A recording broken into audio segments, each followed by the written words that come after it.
Welcome back to PCM Yeti, episode number 50. We're entering into the national championships, though Tour of Slovenia still has a couple stages left, but the first of the national championships. It's actually not the first of the year, but it's the first of the big June period for it anyway. We're lucky in one way because we need points, and even though prestige of, say, a Danish national championship is more prestigious than Guam, for instance, the points are the same. National championship by national championship. So an individual time trial win is worth 50 points. Now the drop off is quick. I mean, it's already down to 10 by 5th place, but a win is still 50 points for the team. And when you get to the national championship races themselves, the road race, it's 100 for a win. And the points definitely do stretch down a little bit further. Still good points for the top 5 or 6 even. Before it really falls off. So we've got an opportunity not only to secure a lot of those wins we need in the required 15 over the course of the season, but we've also got a chance to secure a lot of points, especially in those double race victories in those small nations where we have the only rider competing.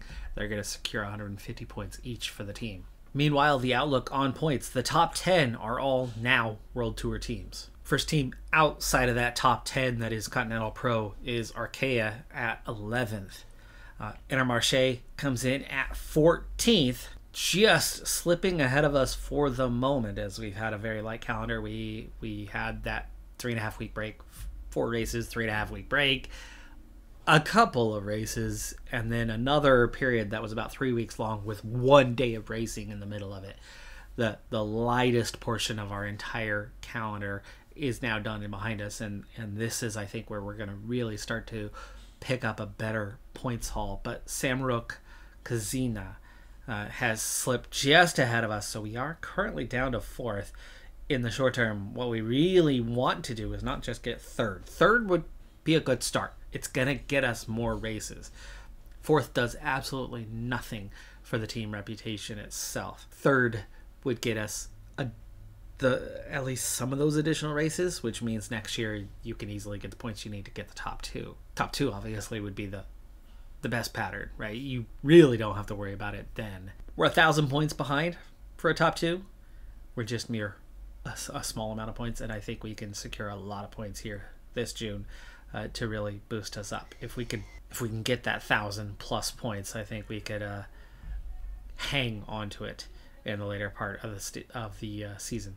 I'm not going to be doing all of the national championship races, but if there's a chance to secure a win in a close contest, I'm going to go for that. And Finland becomes the first of those opportunities, and that's why I was bringing up the points a moment ago. So Grönland and Halonen are here. There's only 5 riders total at this race. Total riders. So Grönland goes out there, and he's a weak time trialist. He's not going to win, but he's going to really make it possible for me to understand what's going on with Halonen. A 76 looks like he can get away with going a little bit harder, but there are 2 climbs on the way and then a descent in between the double climb, so it's hard to really gauge how much effort. I think maybe a 77 is going to be more the way to go in the short term, but let's go ahead and get Halonen kind of up to that. Halonen with a 69 time trial is equal with the other favorite. Equal. We are maybe a little bit better climber, maybe a little bit better stamina than that individual as well, so we'll see how that goes. Is there one more rider behind us? I think we have the number 1, so no. Kalberg. Yeah, Kalberg, 69 time trial. He's a 62 mountain, so we're a little bit stronger there. He's got a 73 stamina, though, to our 67. And we have a 0 race day condition for Halonen. So this really could be a bit of a mess. Grönland is first at 9 minutes at the first time check. I think we want to push a little bit more on the climb, and we really have more energy than I thought we would, so we're going to push a little bit harder. Grönland is still first. Mekkinen's already the basic climb, 22 seconds behind. 3rd for Hanonen, 48 seconds down. Karlberg comes in 9 seconds behind, so apparently we're either cooking or Halonen. Halonen goes fastest, 20 seconds better than Grönland. Hallinan onto the base of the climb. The climb itself is 4 kilometers, 5.5%. Grönlund is going to reach the top with what I would assume is a pretty good time, but he's a pretty weak climber. He's going to crest actually here at the intersection, and then it's going to level off for a while, and then we drop and go flat. I think we can drop back down to that 77 territory, recover some of the spent energy. Looks like a 77 keeps you just under neutral, but with the descent, I think we'll recover enough to finish this thing off. Looking pretty good, and we're gaining really rapidly on Kalberg, who goes through first now. Grönlund. So Grönlund is down to 4th at that second time check. Those guys are pushing a lot faster, yet we seem to be gaining on them. So Mikkonen was up to 2nd at 41 seconds down. Hannanen 3rd, 52 seconds down. And Kalberg is now the quickest with his 62 mountain rating. 5 seconds down. Okay, 5 seconds down for a weak climber. I think we're in good shape. Yeah, look how much ground we've already recovered here for Grönlund. First to the 3rd time check, but that's because others haven't been there. Now 20 seconds down. We're going to hit the bottom. It flattens out for just one little street, one short street. And then we're going to go into that final climb with a good amount of energy left. Good amount of energy. So I think we can handle about an 82.7K. Meanwhile, Hallinan is on that flat and needs to back off again to a 78 through here. We will check back in on everyone. Starting at the front though. Grönlund, oof, down to 4th, a minute 51 behind. But again, he's one of the weakest here. Down to 5th at a minute 51. Okay, 4th for Mikkonen, minute 30 down, minute 15 for Hannanen. Kalberg is first at 27.06. We are still 2nd, but 24 seconds behind for Hallinan. But how much do we have left in the tank? We're only kind of just getting ahead of the curve for the finishing climb. Is that the finish? That's 300 meters, and yes, I think we can go 99 for 300 meters. Grönlund, not a great time, 38.02. Mikkonen's definitely going to be ahead of him by a minute. So we did pull back some time, right? We were, well, I don't think we were that far down, so that was not great on the finish from Grönlund. Already climbing, and I did not up the effort. 86 from here for Hallinan. Kalberg, he's already coming up on the finish. It's not looking good right now. It's looking like we're going to be a 2nd. I've mismanaged this one. Mikkonen, Kalberg. Yes, he's just into the lead, obviously, but a minute 20. 2 minutes. 2 minutes ahead. 89 from here. Come on. Alan is just not a great climber, so I just don't think this is going to go how I want it to. 700 meters. And he's running out of energy. 14 seconds down. 14 seconds behind. +1, and that would have been enough. Not my best time trial, though. Definitely. That was not perfect. It's hard to win on time trials on the difficulty because my 69 and his 69 are not the same when he's got a plus, what, 3.5 on top of that? So we're back at Tour of Slovenia. It's stage 4 of 5. I have 3 riders in GC contention. There's about 20 left in the field that are on that same time, besides a few guys with time bonuses. And I have 3 riders there. So Haglund, Zippinati, and Montez. Abdullah, the 4th climber, is the one who lost a little bit of time. It's also a race that has a lot of sprint stages. We've won one of those with Shu. But the big points come not from one stage win. They come from a high position in GC. So right now I'm still taking it easy. Still trying to conserve the energy for the moment. I'm allowing a little bit of drift, but if Zhu can hang on near the front, I think we're doing okay. Inside 30K, one more quick steep hill, and then we've got a big double finishing climb. You go up, come down a little bit of the ways, and then you go back up. But the 10 riders left of the breakaway, still 2 minutes ahead. Not a guarantee that they're going to get caught, but I would imagine the gap, when a proper acceleration comes, will be pretty significant. This time I do not want to drift, so we're going to definitely push a little bit harder to use those climbing legs to get us up through this hill. But once I get past this hill, we're going to start to get our foot put down. Especially with the nervousness of a gap to those 10 riders. Okay, I think we're in position now. Shaw is done. That's one rider less than I thought I was going to have for this phase, but I think we're going to set everyone to about maybe an 87. And Zhu and Pickrell are going to get on with it. Shaw is just going to have to follow behind to get both of them to gel. I know that you've got Abdullah. Montez is supposed to have a +5, so a -4 draw for him really sucks. It's going to hurt his chances, but Zippinati and Hagland both got the +5 that's expected for them. 80 for the mountain for Zippinati, but I think Hagland's a little more well-rounded. It is supposed to be punchy stage. It's not that long for the climbs, so we will set up Hagland. Shaw's going to try to follow behind and gel. Okay, that sets us up. 20K to go. Minute 53 to a front 10. A little bit of a flat section here. Zhu, who is the points leader, is not going to be around much longer for that part. And I just want to get established right now. Can we close the gap a little bit on the front? Yeah, this is enough to get established. It immediately split the field off. Rider is not able to handle this much more. Sprint point, but front 10 have already gone through. That's going to be it for Zhu here in just a moment. On to Pickrell shortly. And there you go. That's it for him. We'll try an 89 for Pickrell. Shaw has recovered a little bit. Shaw, can you get second in line and give me a little more push? We're about to hit the climb, though. Starting to speed up.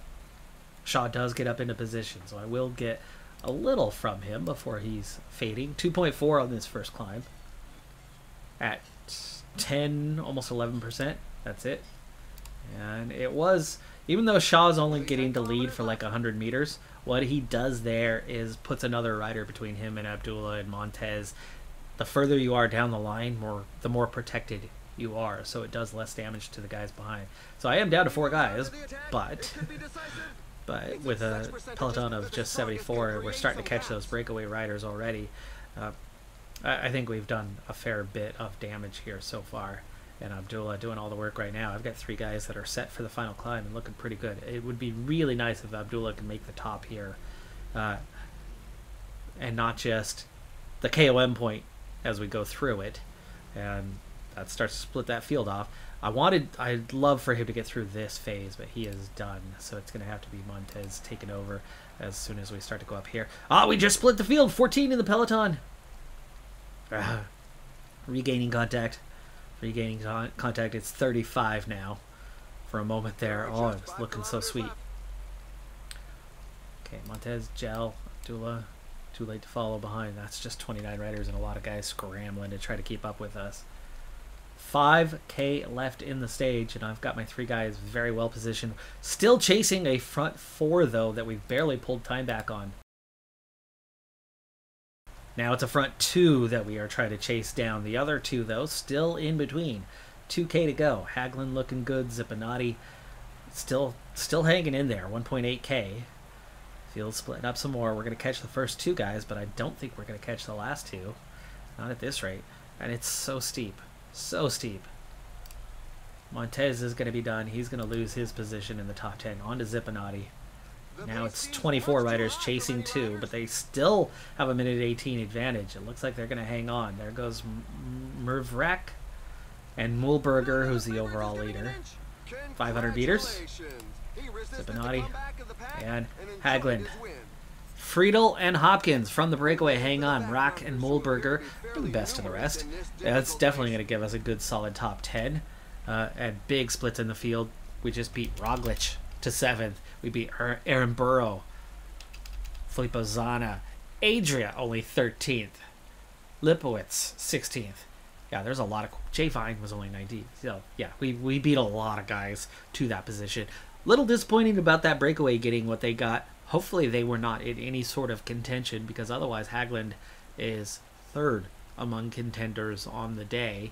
I have no idea where Mrak is.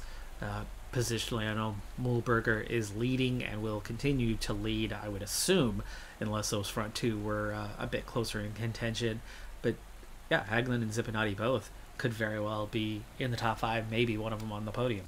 So the front two held on by a 1 minute advantage, and then same time to guys that were nowhere near in contact, guys that were 40 seconds behind, 30 seconds behind. Shocking that they are given the same time there down through 12th. So 10 riders in contention get same time, and only one of them gain any time bonus. That is super disappointing. But key guys like Adria, who were very much in contention, and Lipowitz, lose time. So my two guys that remain very well could be in that high placement, but I'm so shocked that there weren't gaps. It was seen as a punchy stage, so they're more inclined to give similar time, but this was all split up. Those guys were not in contact. Haglund is up into third, though, so Mühlberger leads, Mrak is second, Haglund is third, Roglic was so far behind. No, he wasn't. He was not that far behind us. He was a couple bike lengths down. Zippinati is up to fifth, Zana, Castrillo, Priedal, 8 riders left on that same time grouping. Adria loses some time there. Montez is still 16th. He's still going to score some good points for us and ahead of Alex and Burrow. You know, Roglic is 38 years old. Still a 76, 79, 78. So finishing ahead of him is a great result for a team of guys like this. Final stage, final 45 kilometers, and I'm watching two things simultaneously.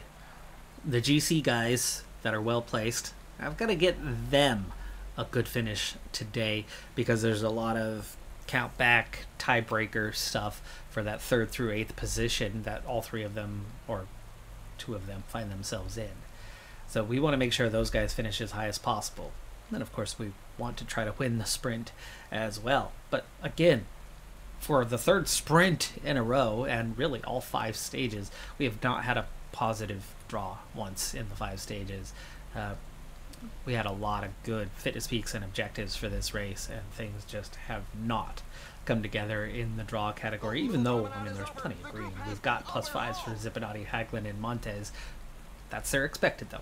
That is their expected. Now, of course, it's possible for them to draw a positive, and we just don't see it. So there could be a neutral today. It's entirely possible. That always throws things off. Several riders are on the ground. A rider just launched an attack. 21K, there's enough chase on that one rider that I'm going to let it be for a little bit longer.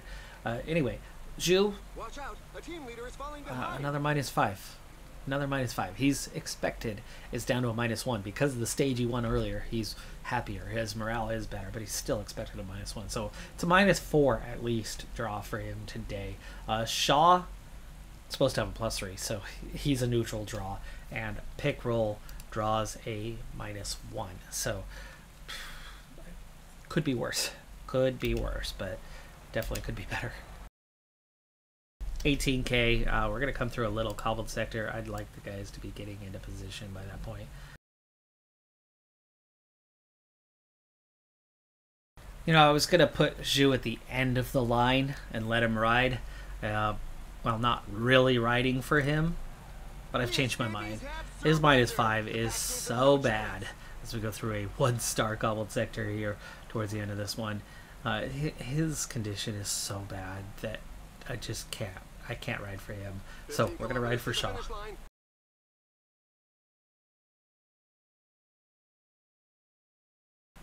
These guys are sprinting it out for that, though. The sprinters are positioning themselves up front. It'll probably Okay, back be a onto mass Montez. sprint finish. There's a mass crash in the pack, but it's Zhu got some points there. He drops to second, though. Mühlberger actually leads in that, so we're not the leader anymore. 6.8K. Okay, and I've got, what, 4 guys here? We've split. The green jersey is losing time right now. The green jersey is losing time.